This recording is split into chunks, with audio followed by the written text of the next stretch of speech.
बिहार में अभी एक मामला हुआ है। 15-20 दिन 1 महीना शादी का हुआ था। आदमी सो रहा था। औरत ने क्या किया, 5 लीटर तेल का पूरा पीपा उठाया, कढ़ाई में डाला, गरम किया। गरम करके आदमी इतना कम्बल ओढ़े हुए था, उसके ऊपर उलट उड़ेल दिया औरत ने।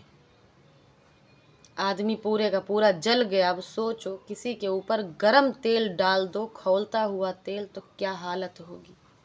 ये मामला है बिहार का। औरतों की बेवफाई, मर्दों की बेवफाई में अभी वो एक बिहार में वायरल अंजलि थी। 4 साल पहले खुशी खुशी अपने घर में खुशी खुशी सुकून से रहा करती थी। उसको भूत चढ़ गया फेसबुक से प्यार करने का। अपने ही हस्बैंड के रिश्तेदार को प्यार हो गया उस लड़की से, और उस लड़की अंजलि को उस लड़के से। साथ में फ़ोटो खिंचवाए। बॉयफ्रेंड ने कुंदन नाम था, पातेपुर की रहने वाली थी। बिहार में कोई गाँव पड़ता है सीतामढ़ी के पास, पातेपुर। उस लड़की ने उसके साथ फ़ोटो खिंचवाए। लड़के ने उठा के फ़ोटो फेसबुक पे अपलोड कर दिए। और वो जो बॉयफ्रेंड था ना कुंदन, उसका रिश्तेदार था उसके हस्बैंड का। हस्बैंड ने वो फ़ोटो आग की तरह वायरल हो गए। हस्बैंड ने तलाक दे दी। एक बच्चा भी था अंजलि के 6-7 साल का। बाद में क्या हुआ, वो अपने वो जान रही थी कोई बात नहीं, हस्बैंड ने छोड़ दिया तो क्या, हम जाके बॉयफ्रेंड के साथ रहेंगे। वो बॉयफ्रेंड के साथ आई, 1-1.5-2 महीने सही सलामत रही। उसके बाद बॉयफ्रेंड ने भी उसके लात मारी। अब वो 3 साल से न्याय के लिए लड़ रही थी कि मुझे हक चाहिए, मुझे न्याय चाहिए। अरे अंजलि, तुम तो अब मर गई हो, तुम्हें काहे का न्याय चाहिए था। तुम अपने हस्बैंड की वफादारी नहीं कर सकी। शादीशुदा होकर भी तुम गद्दारी किया अपने हस्बैंड के साथ, उस आदमी के साथ जो आदमी तुम्हारे भरण पोषण के लिए कमाने गया हुआ था, तुम्हें अच्छी साड़ी दिलाने के लिए, तुम्हें खाना खर्चा देने के लिए कमाने गया हुआ था। तुम उसके साथ वफादारी नहीं कर पाई, इंसाफ नहीं तुमने उसके साथ किया, और पुलिस से, सरकार से इंसाफ मांग रही थी अंजलि अपने बॉयफ्रेंड के उससे कि हमें बॉयफ्रेंड खर्चा नहीं देता, हमें बॉयफ्रेंड खर्चा पानी नहीं देता, कपड़े नहीं देता, खाना नहीं देता, हमें घर में नहीं रखता, इज्जत नहीं देता, सम्मान नहीं देता, प्यार नहीं देता, मोहब्बत नहीं देता। और वो बॉयफ्रेंड उसका कहता था, जब तू अपने आदमी की नहीं हुई तो तू हमारी कहाँ से हो जाएगी। तब ये बिलख बिलख कर रोती थी। और ये मैं पूरे 3-4 साल से वीडियो देख रही हूँ। और जब ये कुंदन के पास आई थी अपने बॉयफ्रेंड के पास, अपने हस्बैंड को छोड़कर, तब ये अंजलि कहती थी, मेरा आदमी था ना जो, वो गलत था, उसकी नज़र गलत थी। वो अपनी ताई जी के पास भी सोता था, वो अपनी चचेरी बहन के पास भी सोता था, वो गांव मोहल्लों की औरतों के पास सोता था, वो अपनी माँ के पास सोता था। तब अंजलि अपने हस्बैंड के ऊपर ये इल्ज़ाम लगाया करती थी, जब भागी थी अपने हस्बैंड के पास से, जब तलाक ली।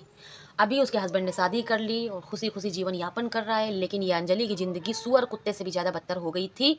लास्ट में कुंदन ने अपने बाप के साथ मिलके, अपनी माँ के साथ मिलके, और कुंदन ने रस्सी खींची गले में डाल के, और उसके बाप ने, अंजलि के बॉयफ्रेंड ने और अंजलि के ससुर ने, जो बॉयफ्रेंड का बाप था, उसने गले में रस्सी खींची। और अंजलि की जो कुंदन बॉयफ्रेंड की माँ थी, उसने मुंह दबाया।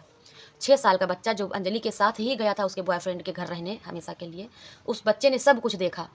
और सुबह, या मतलब रात को ही उसने सबको बताया। जब अंजलि मर चुकी है सुबह, तो जब पुलिस वाले लेके गए हैं तो पत्रकार वहाँ पे मौजूद थे, उसके अलावा वहाँ पे कोई नहीं था। अंजलि की बॉडी पोस्टमार्टम के लिए गई, पोस्टमार्टम हुआ, घर वापस आई बॉडी। उसके बाद अंजलि की बॉडी गाड़ी से, डीसीएम जैसी होती है ना, जिसमें कोई चीज़ भर के ले जाते हैं, गाय भैंस भर के ले जाते हैं, उस तरह की गाड़ी थी, डीसीएम हमारे वहाँ बोलते हैं। तो अंजलि की बॉडी को, डेड बॉडी को, जो पोस्टमार्टम आकर आई हुई थी, उसे उठाकर अंजलि की डेड बॉडी को कोई दूसरी जगह पे ज़मीन पे लिटाने वाला नहीं था, कोई नहीं मिल रहा था। जहाँ पे अंजलि बॉयफ्रेंड के घर पे रह रही थी, आस पड़ोस के गांव के लोग वहाँ पे खड़े होकर तमाशा देख रहे थे, तमाशबीन की तरह। कोई आगे बढ़ के अंजलि की बॉडी को हाथ नहीं लगाया कि थोड़ी सी मदद कर दे तो अंजलि की बॉडी नीचे उतार कर रख दी जाए। 4-5 घंटे बॉडी रखी रही गाड़ी के अंदर, और गाड़ी खड़ी रही। और बच्चा छोटा सा जो अंजलि का था, 4-5-6-7 साल का, वो बॉडी के पास खड़ा हुआ था, मिट्टी के पास। ये पूरा वीडियो मैंने देखा है, पत्रकार ने पूरा वीडियो कैमरे में उतारा है। फिर पत्रकार ने खुद अपने हाथों से, और अंजलि के बाप ने बॉडी को उतारा है। उसके बाद बॉडी जो तखत पे रखी है उसके बॉयफ्रेंड के घर पे, जहाँ पे अंजलि रह रही थी, 2 दिन रखी रही है वहाँ पे। शायद वहाँ पे कोई रोने वाला नहीं मिल रहा था जो अंजलि के लिए रोता। और सूज कर बॉडी इतनी मोटी हो गई थी। उसके बाद उसके बाप तो आ गए थे अंजलि के, उसके माँ और बहन तीसरे दिन या दूसरे दिन आई हैं, खूब नाटक करके रो रही थी। और ये वही माँ, बहन और बाप थे जो अंजलि को 3 साल अकेला तड़पने के लिए छोड़ दिया। मैं मानती हूँ अंजलि की गलती थी, लेकिन एक इंसानियत के नाते, एक रिश्ता जो खून का था, बेटी और माँ बाप भाई बहनों का, उसके नाते तो अंजलि की मदद करते कम से कम। कुंदन, उसका बॉयफ्रेंड, उसे खाना नहीं दे रहा था, पानी नहीं दे रहा था, कपड़े लत्ते नहीं दे रहा था, कुछ भी नहीं दे रहा था। बहुत तकलीफ में थी अंजलि, बहुत तकलीफ में, ये मैं जानती हूँ, मैंने उसके सभी वीडियो देखे हैं। 3-3 4-4 दिन अंजलि खाना नहीं खाती थी, होता नहीं था खाना, क्या खाएगी। इंसानियत के नाते मैं कहती हूँ उसके मायके वालों को अंजलि को ले जाना चाहिए था और ये कहना चाहिए था कि अंजलि तुमने मेरी नाक कटवा दी, बेइज्जती करवा दी, सब कुछ तुमने गंदगी फैलाई, मैं तुम्हें इंसानियत के नाते ले आया हूँ। माँ बाप को कहना चाहिए था मैं तुम्हें अलग कमरा दिला देता हूँ, अपना किसी फैक्ट्री में काम करो, कमाओ और खाओ। लेकिन 3-4 सालों में कभी भी उनकी अंजलि की बहन, माँ, भाई, बाप कोई भी नज़र नहीं आया आज तक। जब अंजलि मर गई दुखों के साथ, भूखी प्यासी रहकर, जुल्म और सितम सहकर, अब अंजलि के बाप आ गए रोने के लिए, माँ आ गई रोने के लिए, बहन भी आ गई रोने के लिए। और जो अंजलि का मोबाइल है, जो आईडी है जिससे वो इंस्टाग्राम और फेसबुक बनाया करती थी, आज माँ और बहन चला रही है। अब लाखों रुपए कमाएंगी और खूब फेसबुक पे ढोंग करेंगी और लाखों रुपए उस आईडी से कमाएंगी। आईडी पे लिखती हैं अंजलि को इंसाफ दिलाओ। 3 साल जिन लोगों ने अंजलि का हाल भी नहीं पूछा, आज वो बोल रहे हैं अंजलि को इंसाफ दिलाओ। फेसबुक या प्यार का ये अंजाम होता है। आदमी से जो औरत गद्दारी और बेवफाई करती है ना, वो कहीं की नहीं रहती है। ये सच्चाई है। टीना हिंदुस्तानी का तजुर्बा बोलता है, मैंने बेवफाई नहीं की थी अपने आदमी के साथ, दिलो जान से ज़्यादा चाहती थी, लेकिन जब से हमारी तलाक हुई है ना, आज मुझे पछतावा होता है। ठीक है, मेरी गलती कुछ भी नहीं थी, जो भी गलत था वही गलत था। चोरी उसने करी, डाका वो डालता था, लड़कियों के पास वो जाता था, जुआ वो खेलता था, मेरा आदमी वो बहुत ख़राब था। लेकिन फिर भी आज मुझे अफसोस होता है, जो औरत अपने आदमी को छोड़ के चली आती है ना, उसकी इस दुनिया में, इस समाज में, घर में, परिवार में, दोस्तों में, यारी में कोई इज्जत नहीं होती है, कोई भी इज्जत नहीं होती है। ये मैं बहुत अच्छे से जानती हूँ, क्योंकि मैं 2010 में मेरी शादी हुई, 2015 में मैं अपने घर आई थी। 2015 से 2026 चल रहा है, आज भी मैं घर पे हूँ और मेरी हालत कुत्ते वाली है। तो सभी पुरुषों से, सभी महिलाओं से मेरा निवेदन है कि जिससे भी आपकी शादी हो गई है, आप वहाँ खुश रहें। दूसरे जो पिछला प्यार है ना, उसे आप लोग भूल जाएं और खुशी खुशी ज़िंदगी जिएं। जहाँ पे माँ बाप ने शादी कर दी, जहाँ आपकी किस्मत लिखी थी, जहाँ अल्लाह ने आपकी किस्मत लिखी थी, वहाँ लिख गई है, वहीं खुश रहना सीखो। और जो कुंवारे हैं, जो लव कर रहे हैं, मैं उनसे कहना चाहती हूँ, आप लोग भी जहाँ लव कर रहे हैं शादी वहीं कर लीजिए। माँ बाप से लड़िए, झगड़िए, घर छोड़कर भाग जाइए। और अगर आप भाग कर शादी करते हैं तो हमेशा एक दूसरे का साथ निभाइएगा, हमेशा एक दूसरे का साथ निभाइएगा, हमेशा हमेशा। ये हमारी आप लोगों से हाथ जोड़कर रिक्वेस्ट है कि अगर आप लोग एक दूसरे को प्यार करते हैं तो आप लोग शादी कर लीजिए और सारी ज़िंदगी, सातों जन्म आप साथ में रहिए। एक दूसरे को धोखा मत दो कभी भी।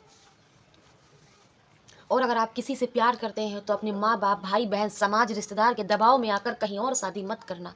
ऐसा ना हो आज आप शादी कर लें और 4 दिन बाद आपको आपका लव, प्यार, ये मोहब्बत याद आने लगे और आप अपने आदमी की ज़िंदगी बर्बाद करके अपने प्यार के पास वापस चली जाएं। ये महिलाओं के लिए है। और लड़कों से, मर्दों से कहना चाहती हूँ, आप भी वहीं शादी करें जहाँ आपकी मर्जी है। माँ बाप, भाई बहन, रिश्तेदारों के दबाव में आकर किसी भी लड़की की ज़िंदगी बर्बाद ना करें। ऐसा ना करें कि रिश्तेदारों के दबाव में, घर वालों के दबाव में आकर आपने किसी और लड़की से शादी कर ली और आप किसी और लड़की से प्यार करते हैं। 15-20 दिन के बाद, 2-4 महीने के बाद अब उस लड़की की असमत को लूटें, इज्जत को लूटें, उसको निचोड़ें, चूसें और उसके बाद कहें कि मैं तो किसी और से प्यार करता हूँ, मुझे तुमसे प्यार नहीं है, अब मैं तुमसे तलाक चाहता हूँ। हाथ जोड़कर निवेदन है, ऐसा आप लोग मत करिए। इज्जत से रहिए, समाज में एक मान मर्यादा अपनी बनाए रखिए। ये समाज सभ्य है जहाँ हम रहते हैं, जो इंसानियत के नाते आप लोग सही सलामत रहिए, जहाँ रहिए खुश रहिए, वफादारी के साथ रहिए। इतना ही कहना चाहती हूँ। अगर हमारा वीडियो पसंद आए तो फॉलो, लाइक, शेयर, सब्सक्राइब जरूर कीजिएगा। फेसबुक पे मेरी 2-3-4 आईडी हैं, उन्हें फॉलो कर लीजिए अगर आप हमारा वीडियो देखना चाहते हैं। टीना हिंदुस्तानी दूसरी आईडी है, टीना हिंदुस्तानी यूपी 31। तीसरी आईडी है वायरल टीना हिंदुस्तानी। चौथी मेरी फेसबुक पे आईडी है टीना दुबई वाली। पांचवी मेरी आईडी, जैसे ही आप टीना हिंदुस्तानी डालेंगे, TEENAHINDUSTANI हिंदुस्तानी, मेरी 5-6 आईडियाँ हैं, सभी आ जाएंगी। सभी पे मेरा फोटो लगा हुआ है, आप लोग फॉलो कर सकते हैं। इंस्टाग्राम पे मेरी आईडी है टीना हिंदुस्तानी यूपी 31। जाएं, फॉलो करें, अच्छा लगे तो वीडियो देखें। नमस्कार। कमेंट में अपनी राय जरूर दीजिएगा, मेरा वीडियो आपको कैसा लगा। तब तक के लिए नमस्कार। फॉलो कीजिए, आगे हम वीडियो आपके लिए बनाते रहेंगे।